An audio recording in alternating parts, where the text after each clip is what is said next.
Excuse me, the gate agent's voice was sharp. This line is for first class only. Lorraine Whitaker looked down at the two teenagers in their worn jackets and hoodies with undisguised disapproval. Caleb Holston held up the envelope. We know. We're on flight 327 to Paris. The tickets were a graduation gift, the start of a dream trip. Lorraine saw two boys who didn't belong. She had no idea she was speaking to Caleb and Noah Holston, the sons of Benjamin Holston, the founder and CEO of Atlas Air. She also didn't know that she was a pawn in a corporate conspiracy and that her executive supervisor, Everett Sharp, had deliberately flagged the boys' tickets to provoke this exact confrontation. Lorraine thought she was following unwritten rules to protect the brand.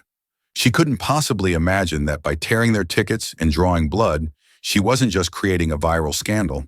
She was handing their father all the ammunition he needed to not only fire her, but to expose the traitor in his own boardroom and trigger a corporate civil war that would reshape the entire company. What started as a public insult would unravel an entire system. Watch closely. O'Hare International Airport buzzed with the usual pre-flight chaos. Rolling suitcases, impatient murmurs, boarding calls echoing off tile and steel. Amid the noise, two teenagers made their way toward the sleek glass panel marking the first-class check-in lane of Atlas Air. Caleb Hull, tall and lean in a worn bomber jacket and black jeans, moved with the confidence of someone who had nothing to prove. His brother Noah trailed slightly behind, earbuds and head-down, hoodie up, a subtle act of shielding himself from the world.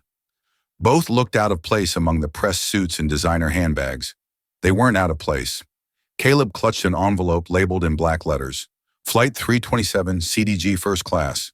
Their father, Benjamin Holston, had left it on the kitchen counter that morning, sealed with a note. Proud of you both. Enjoy Paris, Dad. It was a long-promised graduation gift, a dream trip before college began in the fall. They had earned it. What they hadn't earned, apparently, was the suspicion in the eyes of the first-class gate agent. From behind the podium, Lorraine Whitaker scanned the approaching boys with immediate disapproval. Her crisp navy uniform, pearl earrings, and tightly coiled bun screamed professionalism, but her eyes narrowed like a hunter spotting prey. Excuse me, she said, stepping in front of the electronic kiosk.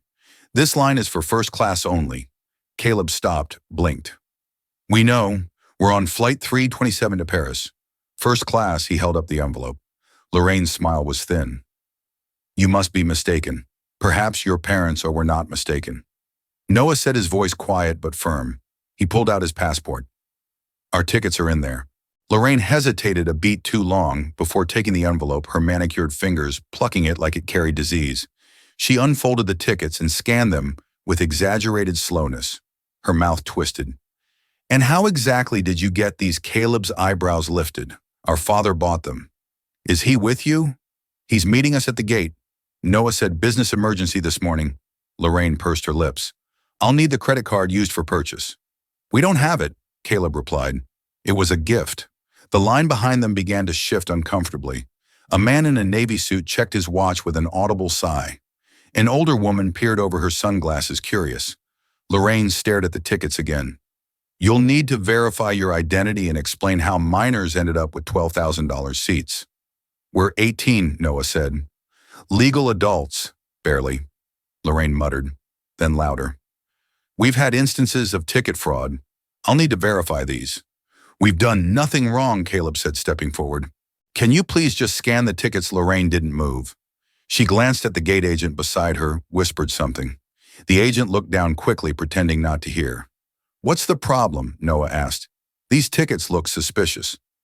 Lorraine held them up to the light as if searching for flaws in the ink. In fact, I believe these may be counterfeit. What? Caleb's voice rose. Please step aside, she said. Security has been called.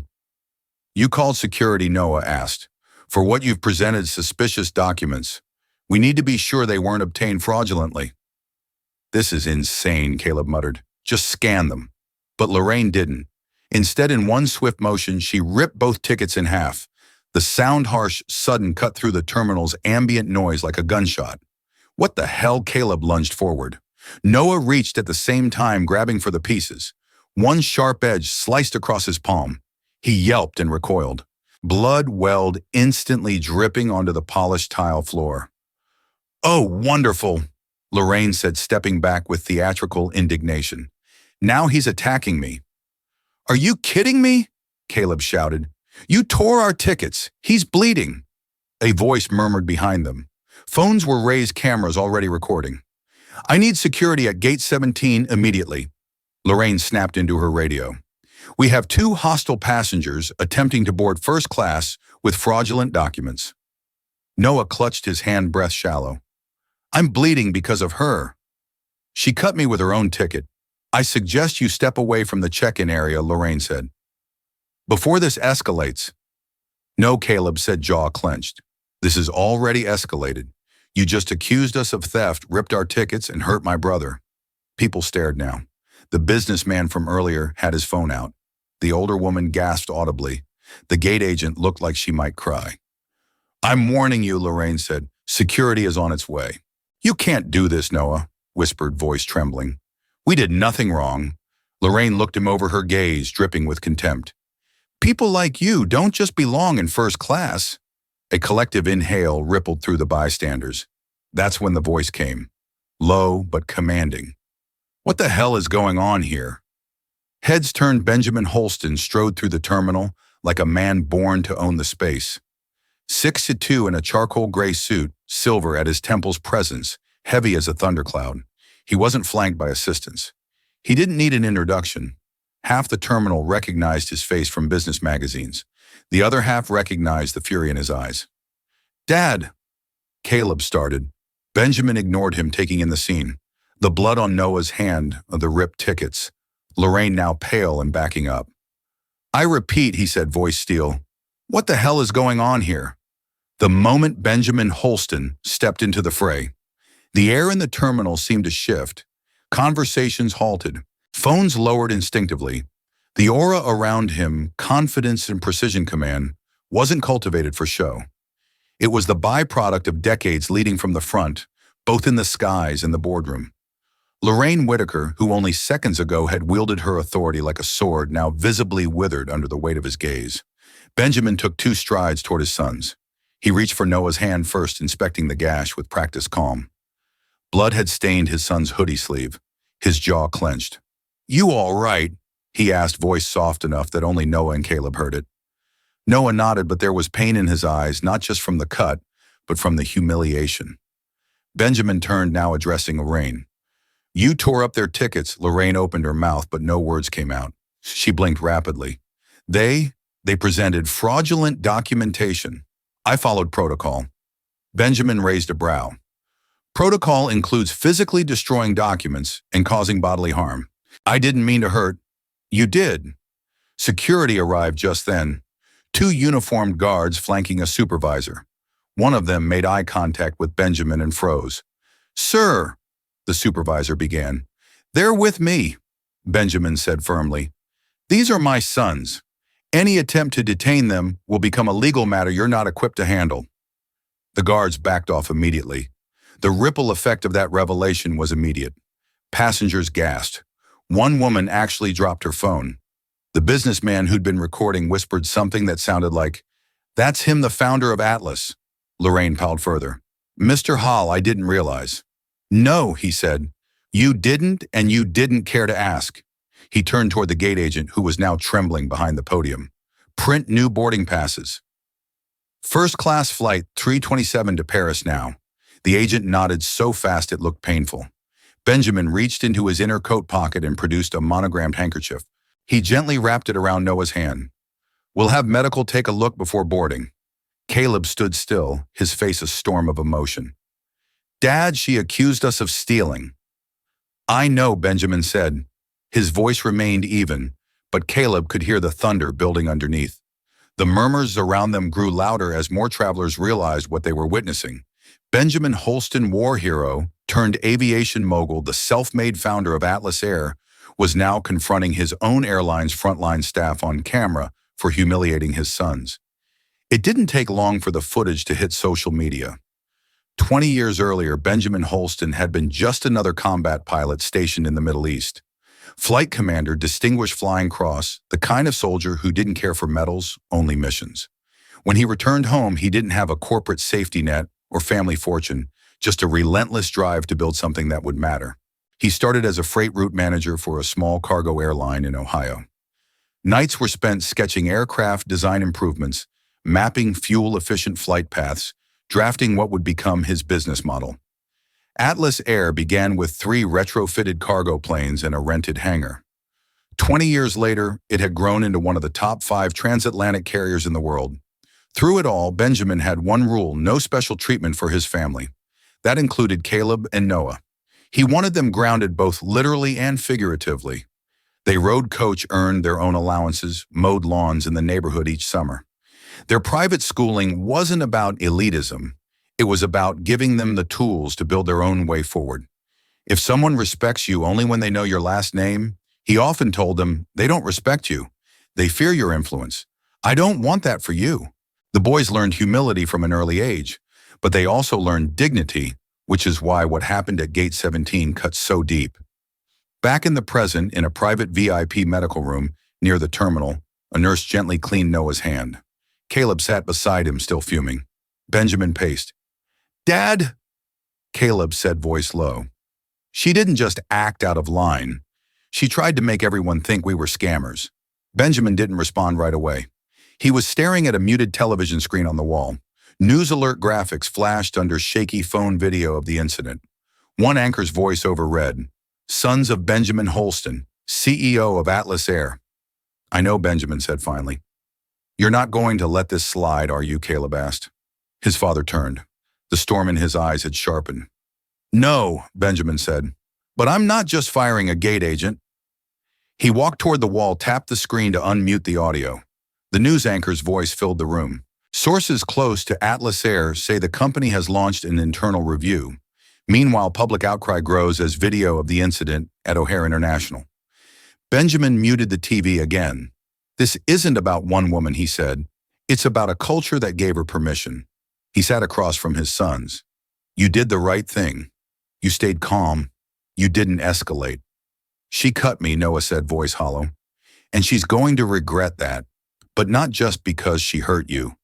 Because she revealed something broken in the company I built, and I intend to fix it." Outside media vans began setting up. Inside, Benjamin was already on the phone with Lydia Marsh, his director of communications. "Start pulling internal complaint data," he said. "Last 5 years, I want to know how many passengers have reported discriminatory behavior and what happened to those reports."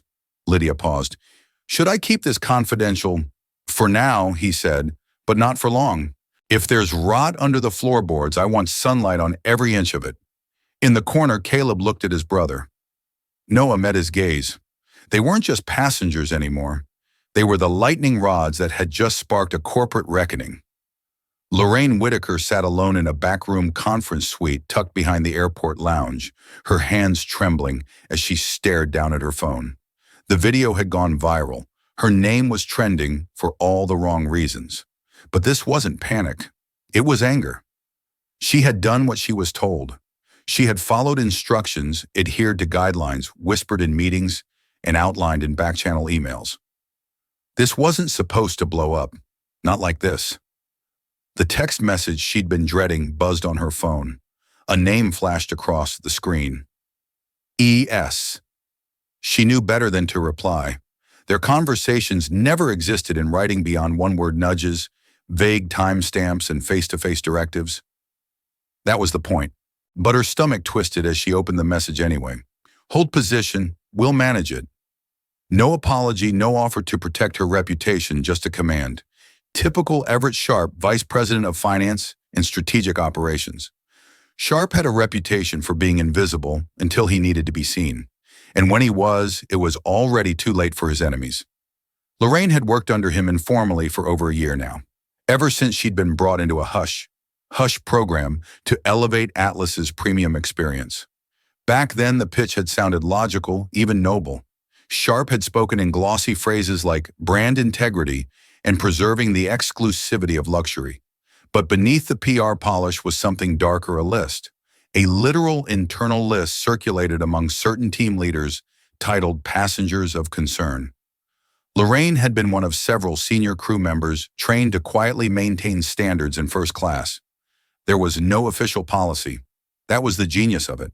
The list was never acknowledged in writing beyond initials and gate assignments, but the implication was clear. Younger travelers, solo flyers in casual attire, people whose accents, last names, or demeanor didn't fit the silent profile of what Atlas thought first class should be. It had started subtly double-checking tickets, asking for extra ID, giving preference to established profiles, meaning corporate accounts, recognizable executives, frequent flyers, and tailored suits. Over time, it escalated. Lorraine, who had once prided herself on discretion, found herself rejecting passengers outright. She hadn't questioned it until now. She remembered Sharp's voice, smooth and calculated.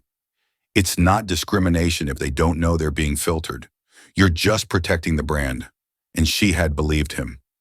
Now she sat shaking, her face plastered across every major news outlet, while Sharp remained invisible. Across town, Benjamin Holston's executive boardroom at Atlas Air headquarters buzzed with tension. "I want access to the staffing audit from Q2, Benjamin said to Lydia Marsh, who had flown back immediately after the gate incident. Every name flagged for review by Lorraine Whitaker and her team in the last 6 months. On it, Lydia replied, fingers flying over her tablet. "And Benjamin, something's off. The number of first-class denials has doubled since last year. Most of them aren't logged as incidents. They're classified as procedural escalations." Benjamin's eyes narrowed. Escalations to who? Lydia hesitated. "The system shows final clearance was handled by Everett Sharp's office." "Sharp." Benjamin stood slowly. "Get him in here now." Back at the airport, Lorraine tucked her phone away and composed herself just as a man in a gay wool coat approached. He moved like someone who didn't want attention, but always had it. "Whitaker," he said, voice barely above a whisper. "Del Marie." "Sharp," she said, trying to keep her tone steady. "I followed protocol, exactly what we agreed. They fit the profile. Unaccompanied teens dressed like backpackers." "You said," I said, "manage optics," he snapped. "You tore their tickets. You cut the kid's hand." "That was an accident. You created a spectacle," he hissed. "And you did it to the CEO's sons. You never told me who they were. You weren't supposed to need that information. Your job was to use judgment, quiet pressure, not turn Gate 17 into a war zone." Lorraine's voice cracked. "You said this would protect the brand." Sharp leaned in closer. "And now it's your face on every screen, from LAX to LaGuardia. The narrative is shifting from security to discrimination." Her mouth opened in protest, but Sharp raised a hand. "Damage control is already underway. HR will suspend you pending review. Lay low. Do not speak to the press. You're hanging me out to dry." "No, I'm keeping the company from burning down. Sharp said you'll be compensated silently. But if you speak out, if you link me to this, there will be consequences." With that, he turned and vanished into the crowd like a shadow at sunset. At Atlas headquarters, Everett Sharp arrived 30 minutes late to the emergency board meeting. He didn't apologize. "Everett," Benjamin said, keeping his voice cool, "I'd like you to explain why frontline staff are routing passenger issues through your office." Sharp shrugged. "I'm part of operational integrity. We oversee risk mitigation. Ticket verification isn't high risk," Benjamin said. "And yet gate decisions are being reviewed by finance." Sharp smiled faintly. "Brand integrity is financial," Lydia cut in. "We've reviewed the logs. Over 200 first-class boardings were challenged this quarter alone. Most involved young minority or casually dressed passengers. Your name is linked to every override. Correlation isn't causation," Sharp replied. "And unless someone can prove discriminatory intent," Benjamin held up a hand. "We will." Silence fell. Sharp's eyes darkened. "Be careful, Benjamin. You're assuming malice where there may be only prudence." "No," Benjamin said. "I'm assuming rot, and I intend to root it out." Lorraine stared at her reflection in the stainless steel of the staff restroom. She wiped her face and fixed her bun. She had made a mistake, yes, but she hadn't acted alone. And if Atlas planned to make her the scapegoat, she wasn't going down quietly. She pulled out her phone. This time she didn't text ES. She opened the contacts folder, scrolled past names she'd once trusted, and tapped a new one she'd saved the night before. Channel 7 Investigative Unit. She hesitated only a moment before pressing call. It was time for the truth to come out. The air around Gate 17 had thickened to something almost tangible, something electric weighted with silence. The den of the terminal faded to background static as Benjamin Holston's voice cut through it all. "What the hell is going on here?" The words didn't need to be shouted. His voice, deep and deliberate, resonated with the kind of authority that didn't require volume. People stopped mid-step. Conversations died. Even the ever-present chime of the gate speaker seemed to fall silent. Lorraine Whitaker froze mid-motion, her face draining of color as her eyes locked onto his. She stepped back instinctively, like someone encountering a predator they'd only ever seen behind glass. "Mr. Hole," she stammered, the syllables brittle. "I didn't know." Benjamin ignored her. His focus was on Noah, who was still cradling his injured hand in a napkin hastily provided by a bystander. Blood had seeped through the makeshift bandage, soaking into his hoodie cuff. "Let me see," Benjamin said softly, kneeling to Noah's level. Caleb stepped aside silently, his jaw clenched, his fist still balled. Noah's hand trembled slightly as he extended it. Benjamin unwrapped the napkin slowly, carefully, and pulled back the fabric of his son's sleeve. The cut wasn't deep, but it had bled more than expected, and the skin around it was raised and red. Benjamin exhaled through his nose. Not a sigh, but the kind of slow breath one takes to keep fury from spilling over. He stood, turned to Lorraine. "You tore up their tickets," he said, each word falling like a stone. "You made a scene. You accused my sons of theft. And now," he gestured to Noah's hand, "you've drawn blood." Lorraine opened her mouth, then closed it again. "I didn't realize who they were," she offered weakly. "If I'd known," Benjamin's tone turned sharper, cutting. "If you'd known, you wouldn't have humiliated them. That's not what I meant." "No," he said, voice now. "Steal. That's exactly what you meant. You saw two boys. You didn't see wealth. You didn't see power. So you assumed fraud." He stepped closer, close enough that Lorraine instinctively backed into the gate podium. Her hands fumbled behind her for balance. He wasn't yelling. That made it worse. Benjamin lifted his son's hand gently, holding it up between them. "See this," he said, showing her the jagged red line across Noah's skin. "This is the result of what you did. You just did the worst thing a person in your position can do." He said, "You acted with arrogance, not judgment, with prejudice, not protocol." The gate area was silent. Every passenger nearby was listening, some with eyes wide, others shamefaced. The businessman who'd once muttered about delays now looked away. The older couple who'd raised eyebrows earlier now stared at the floor. "You don't represent my airline," Benjamin continued, stepping back. "You represent everything I built Atlas to overcome."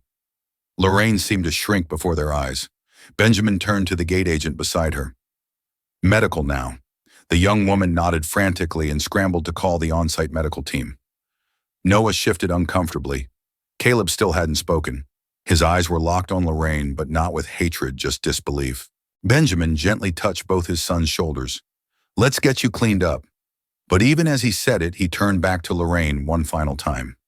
"You didn't just make a mistake," he said. "You exposed a disease, and I will make sure it doesn't spread." 15 minutes later, they sat in the medical room down the hall. A nurse carefully disinfected and bandaged Noah's palm, while Benjamin paced behind her, phone pressed to his ear. No containment statements," he said into the phone. "This doesn't get handled with PR fluff.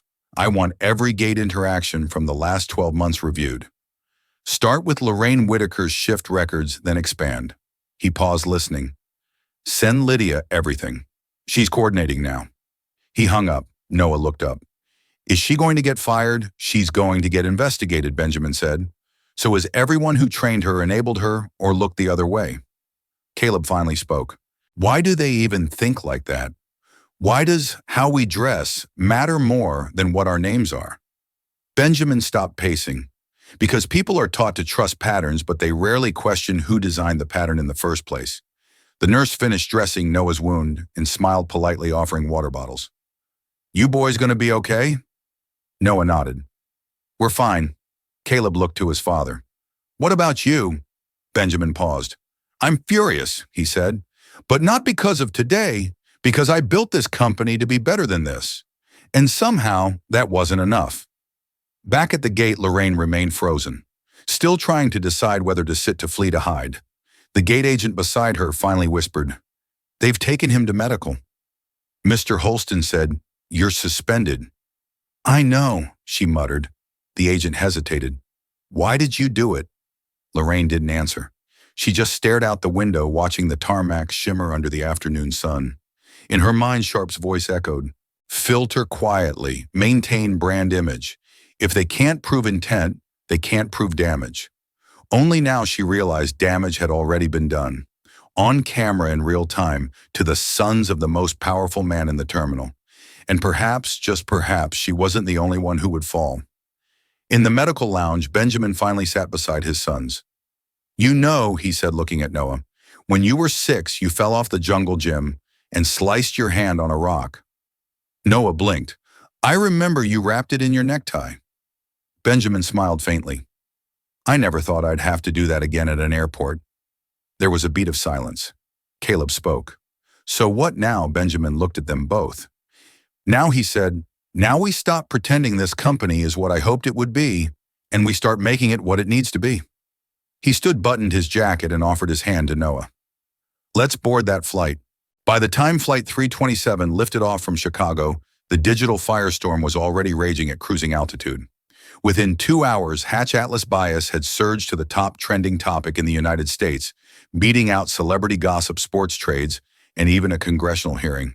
The video of Lorraine Whitaker ripping tickets and accusing the Holston twins of fraud had been shared over 3.2 million times. Memes spawned, comment threads exploded, debates ignited. It wasn't just a scandal, it was a symbol.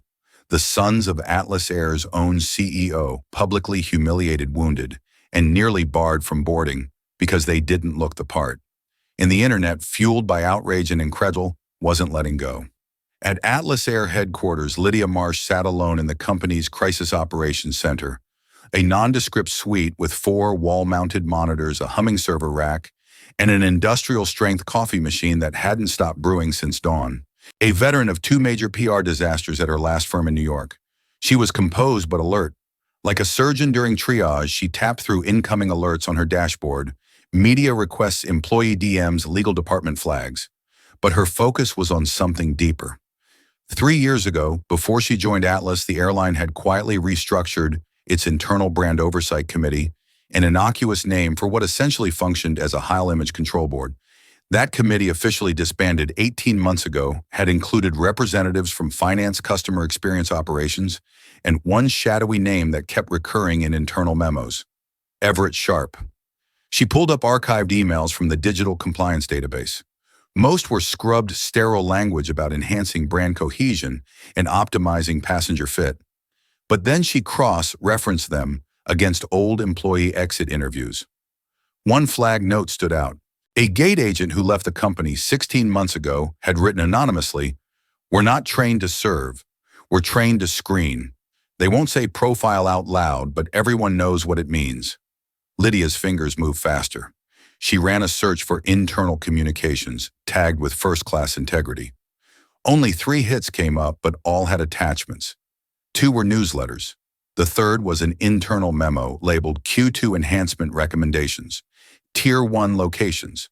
She opened it, and there it was, a paragraph near the bottom, bulleted red font. Refine boarding visual cues to align with aspirational brand perception. Minimize guest friction via nonverbal redirection techniques. Gate-level discretion to override irregular profiles, encourage where documentation is ambiguous. Lydia leaned back in her chair. Gate-level discretion. This wasn't an accident. She clicked open a side folder. The boarding record for Flight 327 Gate 17. A technical report had been filed that morning, time-stamped 6:44 a.m., noting a format irregularity in the printed first-class tickets for 2 passengers, Caleb and Noah Holston. Her breath caught. The system log showed a manual override had been performed by a mid-level IT coordinator assigned to gate integrations. The name listed Jordan Pike under authorization from ESP. This wasn't coincidence. This wasn't an isolated incident. Someone had deliberately altered the formatting code for those 2 boarding passes, enough to raise red flags in the system without outright canceling them. Enough for someone like Lorraine to believe or pretend to believe they were fake. She immediately rang Benjamin's direct line. In his private cabin aboard Flight 327, Benjamin took the call, his face tightening as Lydia spoke. You're sure? He asked. Positive, Lydia replied. There's a back-end authorization from Sharp buried in a maintenance log. He flagged the tickets for reprint. The format irregularity wasn't a glitch. It was planted. Benjamin exhaled slowly. So Lorraine had a reason? She had an excuse, Lydia corrected. And someone made sure she'd have one. Benjamin's jaw tightened. How much else is there? I think we're only seeing the smoke, she said. But there's fire somewhere behind the curtain.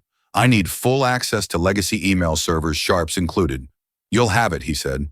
Pull everything. He hung up and sat in silence, staring out the window into the dusky sky over the Atlantic. Below the cloud systems he had trusted, people he had trusted were corroding the very foundation of the airline he built. His sons had been set up. Back at HQ, Lydia requested super user access through the cybersecurity team. Most of the old executive threads were archived in off-site storage, but a recent compliance overhaul had created automatic cloud backups of the past 5 years. She keyed in the terms first-class P+ profile, Sharp+ discretionary screening, and brand cleansing. Within minutes, her monitor lit up with keywords and flags. And then she saw it. An email from Sharp to a small internal list. 4 names, 3 VPs, and 1 external contractor. The subject line was mundane. Boarding optimization strategy Q4 model. But the body included a short haunting line. Maintain selective gate discretion. Encourage Lorraine and similar leads to trust instinct. If questioned, emphasize fraud prevention, not aesthetics. Then a second email buried in a reply chain. Possible test candidates for integrity enforcement.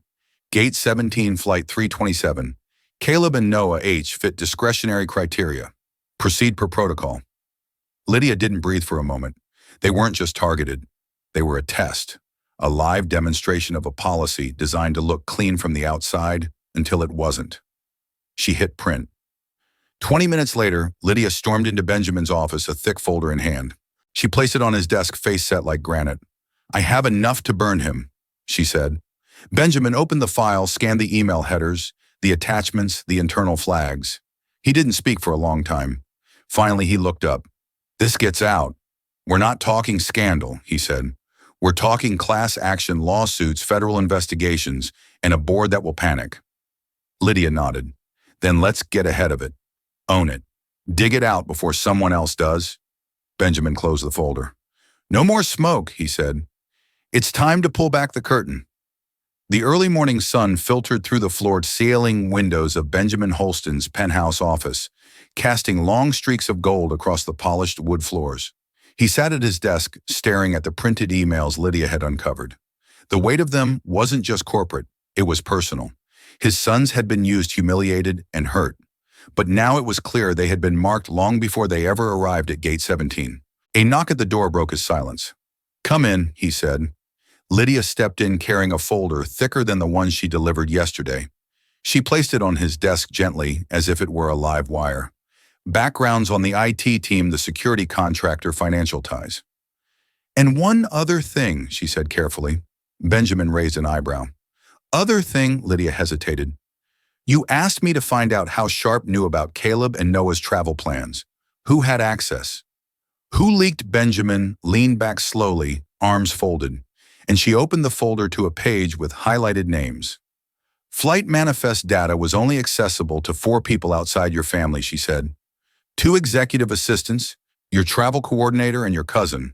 Benjamin's gaze didn't move from the page. Which cousin? Lydia flipped to a page near the back. Matthew Holston, former Air Force logistics analyst. You brought him into Atlas 6 years ago. Currently head of strategic partnerships. Benjamin said nothing for a long time. Lydia continued. I checked access logs. Matthew downloaded the itinerary file labeled Holston Twins Graduation Surprise from your private network 2 days before the incident. He was at my house that weekend, Benjamin said, voice low. Said he wanted to help coordinate the post-trip surprise. Lydia nodded. I cross-referenced his financials. 5 days before the incident, he transferred $250,000 into a new holding account in the Caymans. Benjamin's jaw tightened. From where wire transfer shell company registered under a firm linked to Everett Sharp. Silence settled in the room like ash. Benjamin stood and walked slowly to the window, hands clasped behind his back. The city stretched out below, clean, ordered, untouchable. But now even this view felt tainted. I brought him in when he was broke, he said. I gave him purpose, led him into my family. Lydia's voice was quiet. Sharp needed someone close, someone with emotional leverage, and Matthew had motive. He's been passed over for promotions 3 times. The board never warmed to him, but if Sharp promised him equity influence, he sold out his own blood. Benjamin finished. His voice held no anger, just something heavier. Lydia hesitated, then added, Sharp promised him shares if there was a leadership transition. He didn't say you by name, but it was clear. Benjamin turned back toward her, and Matthew knew. I can't prove that part, Lydia said, but he didn't ask questions when he handed over the itinerary. He just sent it on a secure channel, flagged as vendor relations. Benjamin picked up the folder and closed it with slow deliberation. I want him here, he said. Today. 2 hours later, Matthew Holston walked into his cousin's office, a little too confident, a little too polished.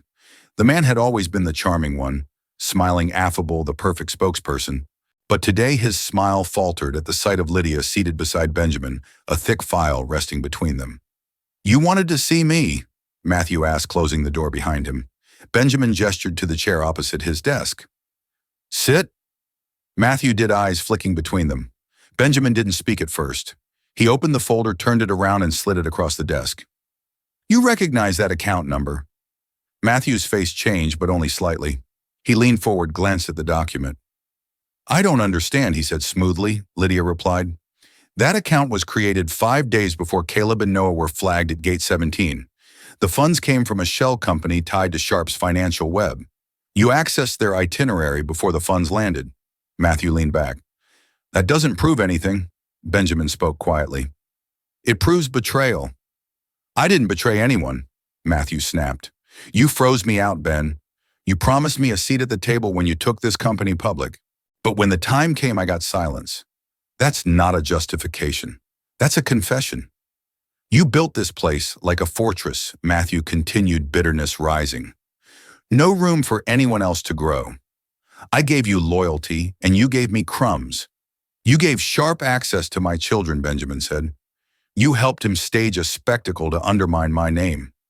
You set my sons up to be humiliated in front of the world. Matthew's facade cracked for the first time. I didn't know they'd be hurt, he muttered. That wasn't part of the deal. Benjamin stood. There was no deal, Matthew. There was only your decision, and now there's mine. Matthew swallowed hard. What are you going to do? Benjamin looked to Lydia, who handed him a pre-printed letter. You're terminated, effective immediately. Legal will follow up regarding breach of trust and corporate sabotage. I suggest you retain counsel. Matthew's face went pale. Ben, please. We're family. Benjamin cut him off with a single look. No, he said, you lost that right the moment you made my sons pawns in your pathetic power grab. Matthew stood slowly, defeated. Without another word, he walked out of the office. As the door closed behind him, Benjamin exhaled and sat again. Lydia waited a beat. You okay? No, he said. But I'm clear. He tapped the desk. We're past exposure now. We're into accountability. He looked toward the door, then at Lydia. I want every ally we have, every proof. If this is war, we fight it with the truth. In the towering silence of Atlas Air's executive conference wing, Everett Sharp sat alone at the head of a glass table. His fingers steepled, his posture perfect. He stared out the window as if contemplating cloud patterns. But his mind was elsewhere, calculating shifting pieces on a mental chessboard. Unlike Benjamin Holston, Everett didn't operate in spotlights. He thrived in shadow. To most employees, Sharp was a ghost appearing only in internal newsletters, always mentioned, but rarely seen. While Benjamin commanded stages and press conferences, Everett curated data, made quiet phone calls, and built alliances that were invisible until too late. And now he was closer than ever to claiming what he believed should have been his all along. He devoted 18 years to Atlas Air, longer than almost any other executive. He'd steered them through recessions, navigated fuel crisis, slashed operating costs when others panicked. But when Benjamin had restructured the board 2 years earlier, Everett was passed over for elevation to Chief Strategy Officer. The move had stung, not just because of pride, but because he saw it as a clear message. You're good enough to clean up messes not led. That was the moment things shifted. 3 months after the snub, Sharp began quietly assembling what he later referred to as the contingency network. It began with whispers, private dinners with disillusioned board members, unrecorded calls to suppliers who felt squeezed under Benjamin's aggressive market tactics. He tapped into frustration, painted a future in which Atlas Air was run by pragmatists, not visionaries chasing press coverage. The network grew. Then came the subtle sabotage delays in vendor payments that created minor media headlines. A mysteriously canceled promotional partnership in Europe, an employee satisfaction survey that leaked to the press before legal could approve its release. All connected, all untraceable, but none of it big enough to force a leadership change. Sharp needed something seismic. Enter the Holston twins. When Matthew Holston, bitter and eager for a way in, reached out through a mutual financial contact, Sharp saw opportunity. The CEO's sons were the key. If he could engineer a scandal that touched Benjamin's family that exposed hypocrisy inside Atlas, while simultaneously raising shareholder alarm, he could finally break Benjamin's stranglehold on the company. So he funded it. He directed a quiet payment to a media consulting group disguised as a market analysis vendor. Their real job: track the Holston twins, feed suggestions to airline employees, coordinate with influencers prepared to amplify any incident that broke online. They didn't need to manufacture the moment, just be ready when it happened, and it worked better than he imagined. Lorraine Whitaker, a known loyalist to the brand image campaign, had been more than willing to act on a suspicious ticket. The system had been seeded with just enough irregularity to make her believe she was following protocol. The results had exceeded expectations except for one problem. He hadn't anticipated Benjamin's response. At that moment, in another wing of headquarters, Benjamin and Lydia sat in a secure strategy room, reviewing intelligence gathered over the past 48 hours. What started as whispers had formed a picture. "You're sure he authorized the consulting firm?" Benjamin asked. "Yes," Lydia said. "We tracked the shell company used to pay the media outfit. It's called Parallax Dynamics, registered in Nevada. On paper, it's a data firm. In reality, it's linked to 3 high-profile crisis events in the last 5 years, all of them involving executive oustings." "And who owns Parallax?" Sharp's former fraternity brother. "They've shared real estate holdings for over a decade." Benjamin nodded slowly. "Any ties to competitors?" Lydia flipped the page. "Yes, Callaway Airways. Martin Callaway personally received internal route projections via an encrypted Dropbox link registered to a server we traced back to." She paused. "Say it." Benjamin said, "Sharp's home IP." Benjamin leaned back, eyes on the ceiling.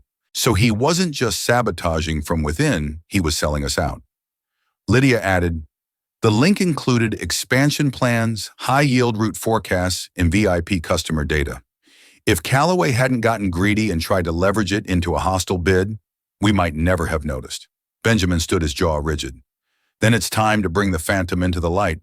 That afternoon, Sharp entered the boardroom with his usual composure. He expected a skirmish, not a war.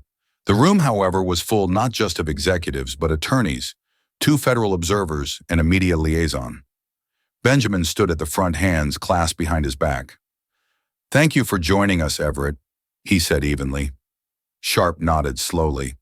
"Of course, though, I wasn't briefed on the agenda." Benjamin motioned to Lydia, who placed a thick binder in front of Sharp. "That's the agenda." Sharp flipped it open. The first page contained a brief summary.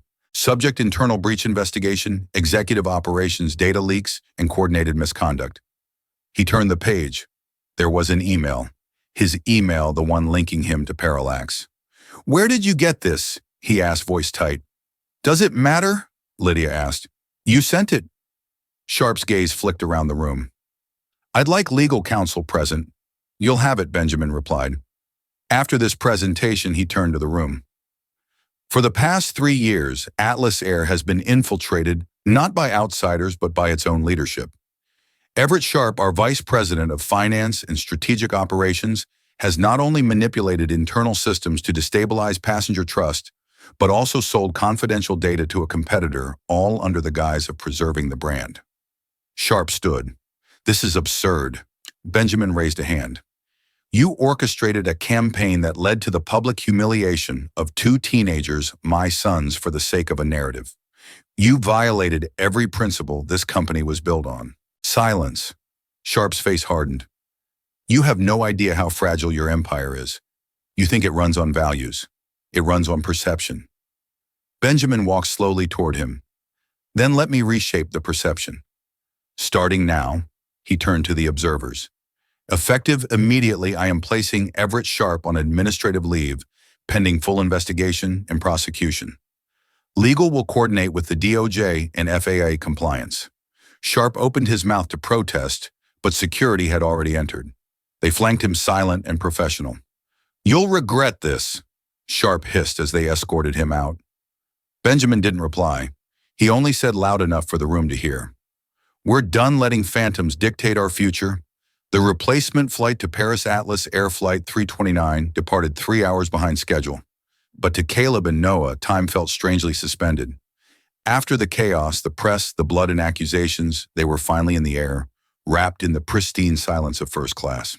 But even the luxurious seats, fine china service, and perfumed cabin air couldn't shake the unease that lingered between them. Caleb adjusted his seat, then leaned over toward his brother. You sure you still want to do this? Noah didn't look up. He was staring out the window at the cloud banks reflecting the amber glow of a setting sun. She wanted us to cancel. Whoever they were, Sharp, Lorraine, whoever they wanted us to back down. We don't do that. Caleb nodded, his face unreadable. Okay, then we go all the way. A flight attendant approached a man in his early 30s with dark, perfectly styled hair and a tailored uniform that looked slightly too crisp, like it had just come out of a catalog. His name tag read Andrew. Gentlemen, he said with a polished smile, on behalf of the Atlas team, I want to personally apologize for what happened earlier. We're honored to have you with us today. May I offer you something to drink, sparkling water juice? We have a new mocktail menu launching next month. Would you like a preview? Caleb raised an eyebrow. Just water is fine. Noah, without turning his head, said, Same. Andrew nodded. Coming right up. He moved gracefully down the aisle. Caleb watched him go, then muttered, Weird energy. Noah finally looked away from the window. Yeah, too polite. Caleb smirked. Is that even possible? Noah shrugged. It is when it feels rehearsed. A few minutes later, Andrew returned with their drinks on a silver tray. He set them down gently, then lingered. I hope the rest of your flight experience is smoother, he said. You know I've worked first class for nearly 8 years. I've never seen anything like what happened at Gate 17. Caleb stiffened slightly. Yeah, it was a first for us too. Andrew nodded solemnly. People assume money looks a certain way. It's a shame.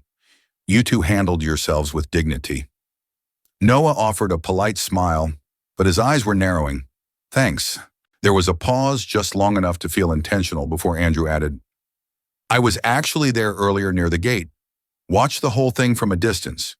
Caleb's jaw tightened. Is that right? Yes, Andrew said. And it made me think this isn't just about a bad employee. This is systemic. People deserve to know. If someone wanted to share their story, I know a few channels. Noah set down his glass. Are you actually a flight attendant? Andrew blinked. Caleb leaned forward slightly. Because most flight attendants don't reference channels and media exposure 5 minutes after takeoff. Andrew exhaled, smiled sheepishly, and reached into his coat pocket. He withdrew a slim card and handed it to Caleb. It read, Daniel Foreman, investigative journalist, Airwave Report. Noah chuckled under his breath. Knew it. I'm sorry, Daniel said quickly. I didn't mean to deceive you. I really do work part-time with Atlas, contracted through an event staffing partner. They sometimes pull from mixed talent pools for VIP routes, but I've also been embedded on flights for stories. This was personal. You don't have to talk to me. I just thought if you ever wanted to tell it your way, I'd make sure it wasn't twisted. Caleb stared at the card, then flicked it back onto the tray. You're on our flight. You're not our friend. Noah, more measured, said, You could have asked for an interview through our father's office. Daniel raised a hand. You're right. I pushed and I crossed a line. He stepped back, voice lower now. I know it doesn't mean much, but I wasn't trying to exploit you. I wanted to make sure people didn't forget by next week when the hashtags fade. He left them in silence after that, disappearing into the galley. Later, as the cabin dimmed for the overnight stretch of the flight, Caleb sat upright while Noah tried to sleep beside him. He couldn't. His mind kept cycling. What if he's right? Caleb whispered suddenly. Noah cracked an eye open. About what if this blows over, if we don't talk, if the company walks it all back? Noah sat up, rubbing his face. That's not going to happen.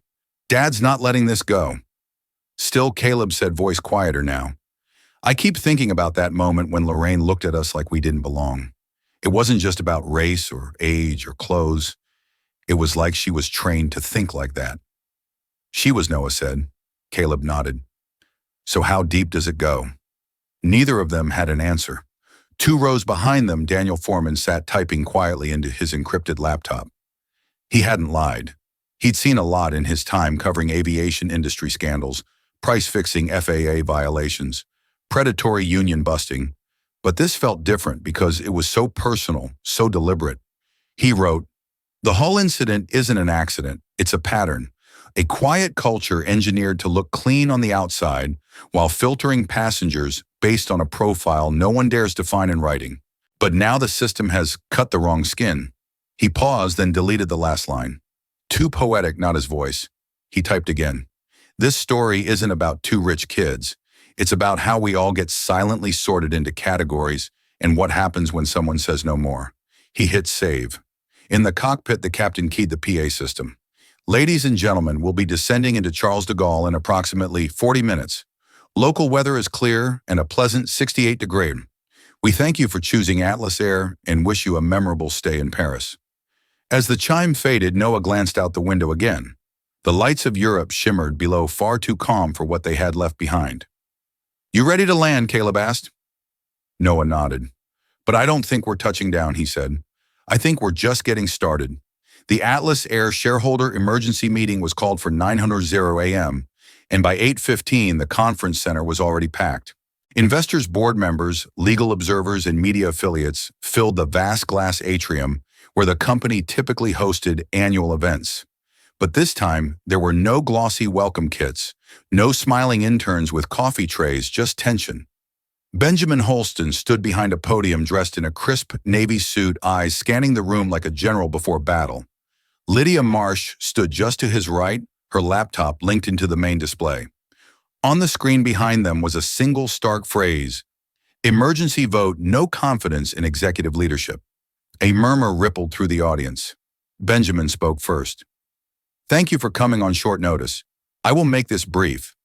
Atlas Air has a rot in its core, one that's not about quarterly profits or fuel hedging, but about ethics, about trust, about the soul of the company.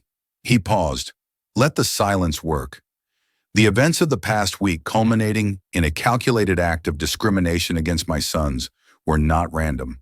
They were orchestrated, funded, and executed by individuals within our own ranks, specifically Everett Sharp. Gasps echoed across the rows. Benjamin continued, his voice steady. Sharp created a secret network, leaked data to competitors, sabotaged internal systems, and authorized manipulative media operations. And he used my sons as pawns to fracture this company's leadership and position himself for takeover. He looked directly at the board. Today, we vote to remove him permanently and begin the process of rebuilding this company's culture from the inside out. But before anyone could respond, a voice called out from the back. Point of order. Everyone turned. Everett Sharp walked slowly down the center aisle, flanked by 2 attorneys, his expression calm and unreadable. He stepped up to a side microphone. As much as I appreciate the theater, I must remind the board and our shareholders that emergency leadership votes are bound by specific procedural guidelines. He held up a thin blue folder. According to the Atlas Charter, any shareholder vote regarding executive removal must allow for 10 calendar days' notice to all preferred stakeholders. That hasn't happened. Therefore, this vote, while dramatic, is invalid. Benjamin narrowed his eyes. You're quoting from the 2004 amendment. That clause was updated 2 years ago, when we shifted to rapid response governance. Everett smiled thinly, except that update was never ratified. It was proposed, not approved. I checked with legal this morning. He turned to the room. This meeting can continue, but any decisions made today will be symbolic at best and legally void. For a moment, silence fell like a gavel. Investors shifted uncomfortably. A few board members leaned toward one another, whispering. The tension swung like a pendulum momentum bleeding from Benjamin's case. Then Lydia stepped forward. If I may, she said, eyes on Everett, I'd like to offer new evidence to the board and stakeholders. Evidence that may override any procedural debate. Everett rolled his eyes. Unless you have a constitutional rewrite, it's not relevant. I have something better, she replied. Intent and financial crime. She tapped her keyboard. The screen behind Benjamin changed. A document appeared. A bank statement followed by a wiring record, then a flagged alert from the company's compliance software. This, Lydia said, is a transfer from an offshore account tied to Parallax Dynamics, Mr. Sharp's shadow media firm. The recipient, Lorraine Whitaker, 5 days before the Gate 17 incident. Gasps erupted around the room. Lydia didn't stop. The amount was $75,000 labeled as consulting services. Lorraine doesn't run a consultancy, but she does have a mortgage, 2 daughters in college, and up until recently, a perfect record at this company. She clicked again. More documents. These are internal emails between Sharp and 2 unnamed board members discussing how to trigger a shareholder crisis centered on leadership optics. The plan was to provoke a scandal, then argue that Benjamin Holston's position had become a liability. Everett raised a hand. These could be fabricated. They've already been verified, Lydia replied. Time-stamped, logged, and pulled directly from our secure backup server, which I should add Sharp attempted to delete access to 2 days ago. All eyes turned back to Benjamin. He didn't gloat. He didn't raise his voice. He simply said, "We no longer need a vote. Mr. Sharp, you're under federal investigation. You're suspended pending criminal proceedings." Sharp stood frozen. His attorneys conferred quietly, one already dialing a phone. Benjamin turned to the board. Now let's talk about how we lead from here. In the hallway outside, Lydia caught her breath. You timed that perfectly, Benjamin said as he joined her. I had to, she said. We only got the offshore trail confirmed this morning. He nodded. Good work. Lydia hesitated. There's something else. Sharp wasn't acting alone. He had board support. One of the messages came from Harper. Benjamin didn't flinch. Let's save that for the next meeting. She raised an eyebrow. You're not going to stop, are you? No, he said. Now that we've pulled back the curtain, I want every name. As they walked back into the atrium, applause broke out. Not for victory, but for clarity. The fog of confusion, procedure, and shadow had lifted. The company wasn't healed yet, but the truth was on record. And for the first time in weeks, that was enough. The broadcast was scheduled for 7:00 p.m. Eastern. Every major network had cleared time for it. News anchors teased it for hours in advance. The woman at the center of the Atlas Air scandal speaks out tonight for the first time. Lorraine Whitaker hadn't slept in 3 days. She sat in the dimly lit studio, a powder brush touching up her cheekbones, lights warming her skin. The makeup couldn't hide the exhaustion carved into her eyes or the tremble in her hands. Across from her sat Diane Keller, one of America's most respected journalists, graceful, sharp, and unrelenting. The countdown began in Lorraine's ear. Live in 5, 4, 3. The red light flared on. Diane turned to the camera. Good evening. Tonight we bring you an exclusive interview with Lorraine Whitaker, the former Atlas Air flight attendant at the center of a viral controversy that's shaken one of the world's largest airlines to its core. She looked to Lorraine. Miss Whitaker, thank you for being here. Lorraine nodded softly. Thank you for giving me the chance to speak. Diane's voice remained neutral. You've been called a lot of things this week. Racist, gatekeeper, pawn. Why did you agree to speak? Now Lorraine looked down at her lap, then up at the camera. Because I owe someone an apology, she said, voice raw. And because it's time the truth came out. She took a breath, then spoke slowly, deliberately. I was wrong. The studio went silent, except for the soft hum of the lights. I wronged 2 young men, Caleb and Noah Holston. I judged them by their clothes, their age, their skin. I assumed they didn't belong in first class. I accused them of fraud. I tore up their tickets. I hurt one of them, and I humiliated them in front of strangers. Strangers with phones. She paused. Her eyes glistened. But it wasn't just me. Diane leaned forward slightly. What do you mean? Lorraine shook her head. We were told quietly, unofficially, to protect the brand to keep first class a certain way. We weren't told to discriminate. No one ever said those words. But we were rewarded when we redirected passengers who didn't fit the image. We got better shifts, fewer complaints filed against us, compliments from higher up, from who Diane asked. Lorraine hesitated, Everett Sharp, and others. I don't know all their names, but I followed their system. She wiped at her eye with a tissue, then surprised everyone, including herself, by laughing bitterly. Funny thing is, I never used to be that person. But over time, I convinced myself I was doing the right thing, that I was preserving standards.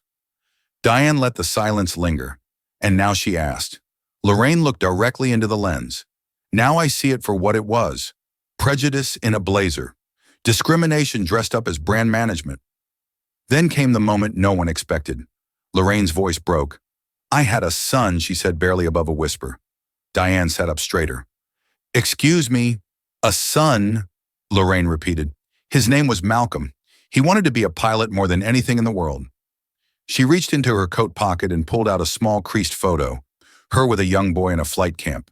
He applied to a private aviation academy when he was 19. We couldn't afford it. I tried everything. Loan scholarships, nothing worked. He got rejected, and I watched the light leave his eyes. The emotion in her voice hit like a wave. He gave up, drifted, took jobs that never went anywhere. He died 3 years ago. Car accident, alone. The studio was deathly quiet. When I saw Caleb and Noah walk up to that gate, all I saw was how different their lives would be from his. How they had what he never did. I didn't see two boys. I saw what my son never got. She wiped her face again. I was angry at the world, at myself, and I took it out on them. She turned again to the camera. Noah, Caleb, I'm sorry. You didn't deserve that. No one does. She reached for the tissue box again. I thought I was doing my job, but I failed as a human being. Back at Atlas Air's Crisis Command Center, Benjamin and Lydia watched the live feed in silence. Noah and Caleb, now back from Paris, sat together on a couch behind them.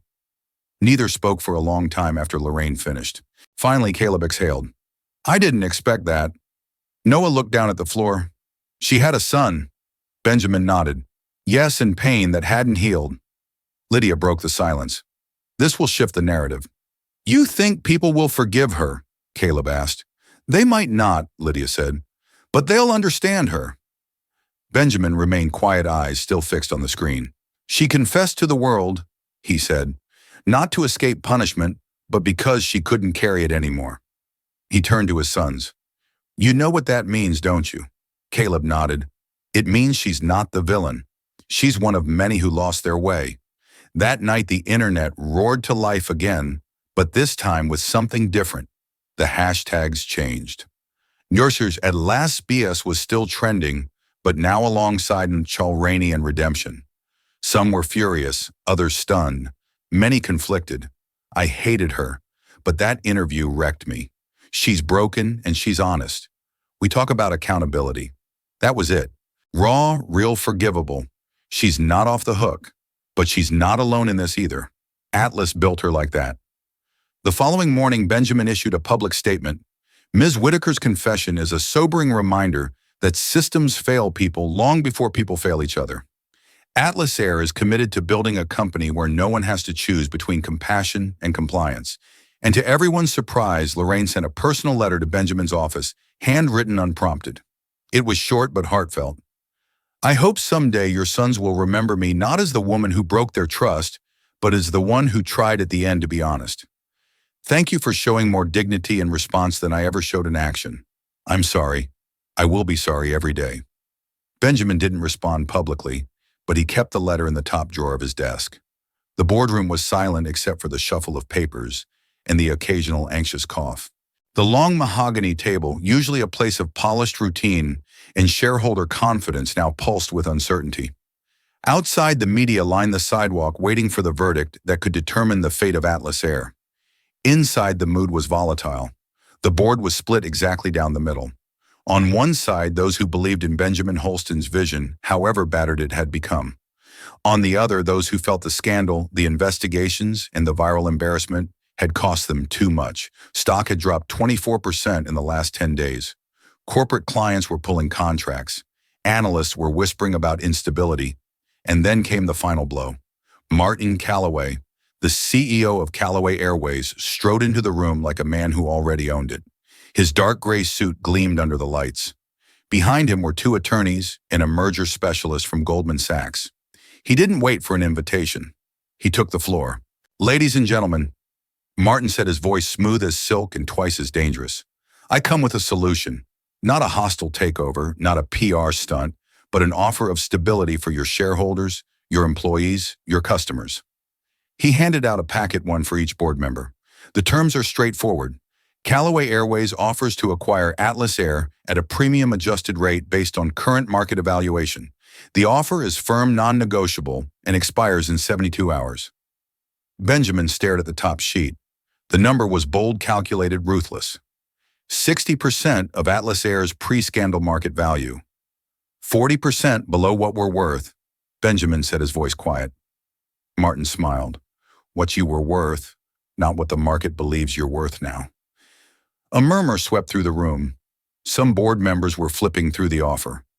Others stared at Benjamin, gauging his reaction. Martin pressed forward. This merger would protect shareholder equity, preserve most staff positions, and allow Atlas Air's name to live on under a new parent brand, of course. Benjamin stood.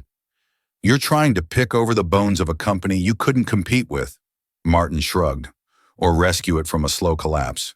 Either way, the decision is yours. The numbers don't lie. He turned to the board. Vote with your heads, not your headlines. For a moment, no one moved. And then Douglas Harper, one of the swing voters, leaned forward. We should consider it, he said. The damage is real, and we have a fiduciary duty to our investors. Others nodded. Benjamin's hand tightened at his sides. He was watching everything he'd built slip through fingers stained by someone else's betrayal. Lydia looked at him from across the table. She whispered, It's close. One more vote, and they swing the whole board. Benjamin took a step toward the podium, but the door opened and Caleb Hall walked in. He wasn't wearing a suit, just a black button-down and jeans. But somehow, as he strode forward, every head turned. Noah followed a step behind, silent and steady. I know I'm not a shareholder, Caleb said, voice strong. But I have something to say, Martin scoffed. This is a board meeting, and it's your company he's trying to steal, Caleb said, nodding toward Benjamin. Benjamin hesitated, then stepped aside. Caleb took the center of the room. I don't know most of you. I don't understand corporate law or shareholder returns, but I do know what this airline meant to our family. He looked at Martin. You're offering a lifeboat, but we're not sinking. We're in a storm. There's a difference. A few board members leaned forward. My brother and I were humiliated, Caleb continued. And I won't pretend it didn't hurt, but you know what? Stuck with me. What my mom used to say before she passed. He took a breath. She said, if you don't stand for something, you'll fall for anything.